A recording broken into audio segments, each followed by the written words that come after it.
Hello friends, first time అయితే నేను ఈ రెడీమేడ్ పానీపూరి అయితే ఇంటి ముందుకు అమ్మొస్తారు కదా బండి మీద, పాపడాలు, బిర్యానీలో వేసే మసాలాలని. సో చాలా ఉన్నాయి. ఇక ఎట్లుంటాయో చేద్దామని అయితే తీసుకున్నా. రే నూనెలో వేయంగానే అచ్చం పానీపూరి లాగే పొంగుతున్నాయి కదా. వీటికైతే నేను పెట్టిన పేరు పానీపూరి అచ్చులు. మరి వీటిని ఏమని పిలుస్తారో నాకైతే తెలియదు. మీకు తెలిస్తే కామెంట్ చేయండి. ఇంట్లో పిల్లలున్న తల్లులందరికీ పెద్ద పనే, ఎందుకంటే ఎప్పటికీ పిల్లలతో కూడా ఆడాలి కదా. చిరుతిండ్లు అడుగుతారు. బయట చేసినవి చూస్తే ఇక అంత శుభ్రతగా ఏమి చేయరు అని ఇలా తీసుకొని అయితే ఇంట్లో అయితే చేస్తున్నా. సర్లే కానీ మీలో ఈ వీడియో చూస్తున్న వారిలో ఎంతమందికి పానీపూరి బండి దగ్గరికి వెళ్ళి లొట్టలు వేసుకుంటూ తినే అలవాటు ఉందో కామెంట్లో చెప్పడం మర్చిపోవద్దు. అరే చెప్పడమే మర్చిపోయా, మీలో నా వీడియోస్ రెగ్యులర్గా ఎప్పుడో ఒకసారి చూసేవాళ్ళు చూస్తారు కదా.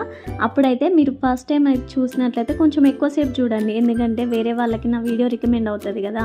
సక్సెస్ అనేది ఊరికే రాదు, హార్డ్ వర్క్ ఉండాలి, ప్లస్ లక్ ఉండాలి. వీడియోకి అయితే ఒక లైక్ కొట్టిపోండి, సబ్స్క్రైబ్ చేసుకోండి.